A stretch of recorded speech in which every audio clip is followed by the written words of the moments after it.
Então, primeiro eu queria que você falasse aí do Ivonei e do Sandri, se você está satisfeito com o futebol que eles estão apresentando. Só antes do Caio falar, eu acho que uma coisa interessante do Cuca é que eles, agora do Marcelo também, tá conseguindo fazer uma trajetória legal desses dois jogadores. Eu acho que coloca às vezes, e agora tá colocando uns jogos maiores, diferente do que, na minha opinião, a gente ainda vai falar o que acontece com o Lucas Lourenço, que muitas vezes só entra aos 30 minutos e vai e faz o gol, moleque.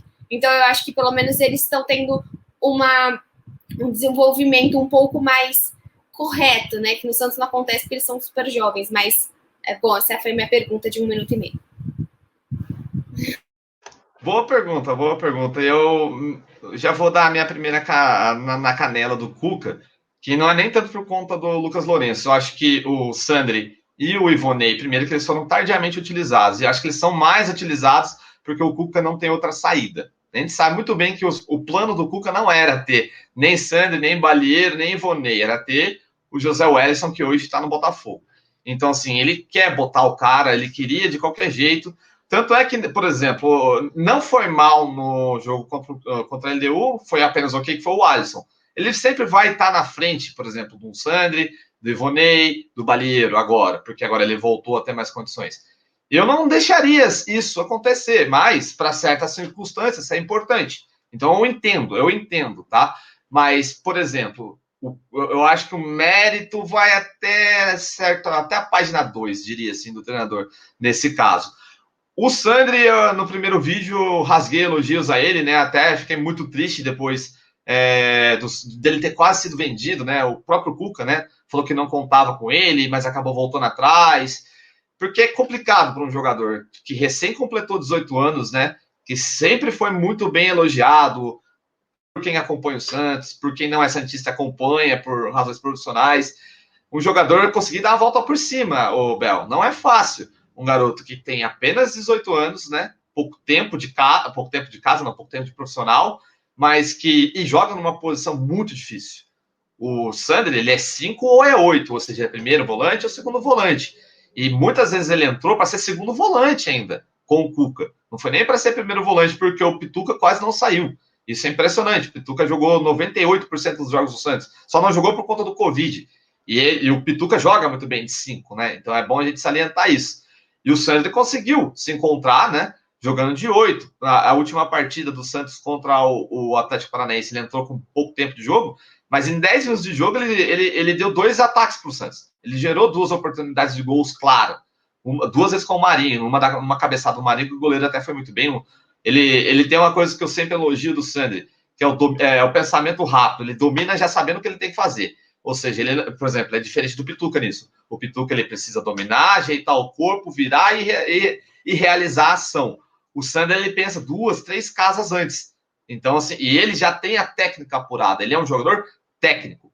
Se você já é técnico e pensa rápido, você se adapta. É muito mais fácil, porque ele teve base, né? E é até fazendo um jogo que você falou, lembrando do vídeo anterior. Então, assim, ele sempre pega a bola já sabendo o que ele tem que fazer. Ou seja, ele domina e pá, solta a bola. Tanto é que, se vocês pegarem no replay aí, procurar o jogo do Santos contra o Atlético Paranaense em específico, ele fez isso no lance pro Marinho. A bola veio para ele já virou, ele já dominou com o corpo, né? Propriamente para virar e bater uma bola de 3 dedos dificílima. Acho que mais de 20 metros. Então, assim, não é fácil você fazer isso. E é um jogador que ele está acostumado a fazer isso. Então, você dá tempo, ter paciência com ele é importante. O Ivonei é outro, um jogador que eu acho que ele até foi mais regular do que o Sandri. E teve menos chances também. Acho que foi boicotado por um bom tempo aí no Santos. Não entendi porque isso aconteceu com ele. Ele foi bem com o Atlético Paranaense, foi bem em Atlético Paranaense? Não, desculpa. Foi bem contra o Atlético Mineiro, lá naquele 3-1 do Santos contra o Sampaoli. Ele entrou faltando 20 minutos de jogo, fez um partidaço, mesmo com 20 minutos de jogo, você consegue dizer que ele foi bem ou não, porque ele é esse tipo de jogador. Ele tem um físico muito bom, ele é alto para a idade dele, ainda vai crescer. É um cara que é forte, está desenvolvendo musculatura, ele tem técnica, ele tem leitura de espaço, ele é multifuncional, ele pode jogar de primeiro, segundo, terceiro. Não acho que tem alguns perfis aí do Santos falando que ele poderia ser testado como 10 ainda, não, pode ser que no futuro, mas não é um trejeito dele, mas as funções de organizador, né, que ele tem em funções do primeiro, do segundo terço do gramado, são primordiais, na minha opinião. Ele chegou até a jogar de lateral na base. Então, ele é um jogador que sabe ocupar espaço, ele sabe ler, literalmente, cada centímetro do meio campo. E isso você não se perde. E uma coisa que eu citei naquele primeiro vídeo é a capacidade dele em bolas paradas. O primeiro gol dele pelo Santos como profissional foi como? Bola parada. Então, assim, é interessante você sempre pensar nisso. Você tem que dar oportunidade para o jogador naquilo que ele faz melhor. Claro, nem sempre o ideal vai acontecer, certo? Mas não queima o jogador antes da hora. Não tira ele da reta. Eu acho que estava quase acontecendo isso com a dupla, Sandri e Voney. E ambos estão indo bem, na minha opinião, merecem mais tempo de jogo. Até pensaria neles como titulares na partida contra o Sport, justamente por ser um encontro em que favorece aos dois. Sandri é rápido, Ivonei é rápido, Sandri tem técnica, Ivonei tem técnica, o jogo flui mais, o Santos precisa pensar nisso. Filosofia de jogo mais adequada aos seus atletas. Sandri, Ivonei e esse terceirinho jogador aí que todo mundo quer muito, Lucas Lourenço. Acho que a gente tem que falar. É uma birra do treinador. Ele não entende, porque a gente já utilizou o Gemota, a gente já utilizou o Arthur Gomes, que também não é exatamente um meio de campo, né? Sempre jogou no Santos muito mais como um ponta. Qual a grande questão de Lucas Lourenço? Você acha que realmente ele não se encaixou nesse time ou falta oportunidade? Um pouco dos dois, tá? Mas até por oportunidade. Eu volto a falar do Giamota de ser um jogador que eu não espero nada no Santos mais. Ele pode calar minha boca fazendo gol da Libertadores pro Santos. Mas ele já vai fazer 4 anos de clube. Não vai, mais ou menos? Tem quase 4 anos de clube. O ápice dele não foi nem jogando na posição que ele joga, ou que ele gosta de jogar, tanto que ele reclamava disso. Então, assim, é um jogador que primeiro que ele é inconstante. Segundo, que o ápice dele já passou. E ele ainda tem oportunidades. Eu não entendo isso. Isso daí, acho que ele já deveria de ser reconsiderado pelo elenco do Santos. E aí, no caso, choca com uma posição em que o Lucas Lourenço se sente mais adequado, bate mais com o que ele fazia na base. Só que o que ainda eu vejo no Lucas Lourenço é saber ler o jogo, entendeu? É literalmente saber as circunstâncias. A diferença dele para o Sandri, por exemplo. O Sandri, quando a marcação vem em cima dele, ele já sabe para onde ele tem que correr, certo? Quando, por exemplo, a bola vem, ele domina ou para o lado esquerdo ou para o lado direito. O Lucas Lourenço ele ainda não tem ele não tem isso. O Lucas Lourenço é um jogador que precisa vir com a bola bem no pé, entendeu? E ele tem a dificuldade de superar marcações mais vigorosas. Ele já teve esse problema no sub-20, ele às vezes tinha esse tipo de problema no sub-17. Ele não é um jogador que, por exemplo, sempre foi convocado para a seleção de base. Foi convocado, estou falando que ele não foi. Mas a regularidade deles em jogos internacionais não é tão grande quanto a do Caio Jorge, por exemplo, quanto a do Rodrigo, né, que é contemporâneo dele, na época de base do Santos também. Então, assim, o Sandri, por exemplo. Então, isso faz diferença, tá? Isso faz muita diferença para um atleta de base. Às vezes, o torcedor ele fica com raiva, por exemplo, quando o atleta jovem ele é convocado para um torneio internacional.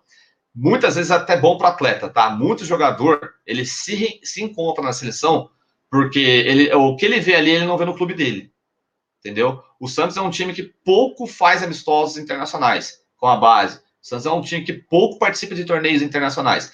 Por que, por exemplo, a base do Grêmio, do Inter, a do Palmeiras tem crescido muito e tem revelado bastante jogadores confiáveis na hora H? Porque joga amistosos internacionais, jogam jogos internacionais. Então aí você percebe, por exemplo, qual jogador tem medo de certos encontrões, qual jogador ainda precisa evoluir, qual jogador precisa ser mais matreiro. Eu acho que, assim, às vezes falta isso no Lucas Lourenço. Técnica ele tem, habilidade ele tem, mas ele precisa ser mais focado. Ele não tem que ter medo de encontrão, ele não tem que ter medo de tomar porrada, ele tem que começar a marcar mais, tá?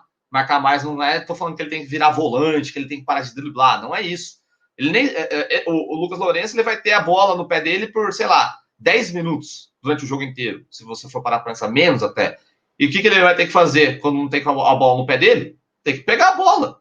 E assim, ele não faz isso. Ele é um atleta que teve esse tipo de dificuldade na base. Então ele precisa ser mais voluntarioso nesse sentido. Coisa que, por exemplo, o Sandri teve dificuldade no início, mas hoje, por exemplo, você vê ele realizando isso bastante. Ele se tornou um marcador mais agressivo. O Ivonei, ele é um marcador mais agressivo. O Sandri, por exemplo, toma muito amarelo, né? Tem tomado bastante amarelo, porque se tornou mais agressivo. Ele precisa aprender a dosar isso? Precisa. Todo jogador precisa. Só que isso mostra uma faceta importante, tá? Isso não quer dizer literalmente que ele é um jogador violento, ou que ele não era violento antes, ou que ele virou violento. Não, isso mostra que antes ele não tinha essa característica e agora ele está tendo, porque ele percebeu. Porque para jogar no meio-campo hoje, você não pode ser apenas habilidoso, tá? Se for, senão, por exemplo, qualquer jogador hoje literalmente estava na equipe principal e muitos não conseguem. E muitos jogadores não se mantêm em equipes principais, por exemplo, jogadores que eram gênios na base e não conseguem se manter muitas vezes no profissional, é porque não entende literalmente a diferença do que é requerido num jogo de base para um jogo de profissional. Jogo de base, às vezes você tem mais espaço, especialmente se você está acostumado a jogar paulista, que é o caso do Santos. Né? Depois a gente até pode abordar mais isso, os resultados do Santos. Mas no Paulista ele vai ter muito mais espaço. No Campeonato Brasileiro de base não vai ter o mesmo espaço. E era isso que a gente cobrava muito do Lucas Lourenço no ano passado, nos aspirantes, no Brasileiro Sub-20. Ele deixava a desejar isso. Então, assim, ele tem que entender que vai sempre ter a marcação especial nele, porque ele é um 10. Porque todo mundo sabe que o Lucas Lourenço é técnico, tá? E que ele é mirradinho. Então, o que vão fazer com ele? Chegar em cima. E o que vai ter que acontecer com ele? Primeiro, ele vai ter que pensar antes no marcador. Segundo, toma porrada e continua. Não adianta, não tem outro motivo. E outra, recuperar a posse de bola. Isso, às vezes, ele peca. Tecnicamente, eu nunca vou ter nada para falar um A do Lourenço, tá? E acho que ele precisa ter essa sequência justamente para se encontrar. Porque o Jean Mota não faz isso também, entendeu? E ele é um jogador que é, se bobear, quase 10 anos mais velho que o Lucas Lourenço. Então, se você tem um jogador de 28 anos de idade, que até hoje não aprendeu isso, e um jogador de 19, que precisa aprender isso, em quem você vai apostar? No de 19, porque é ele que vai te dar dinheiro depois. Hoje ninguém quer contratar o Jean Mota pagar dinheiro para ele, só se for de graça. O Lucas Lourenço, você precisa vender ele também. E você não vai vender ele escondendo ele, né?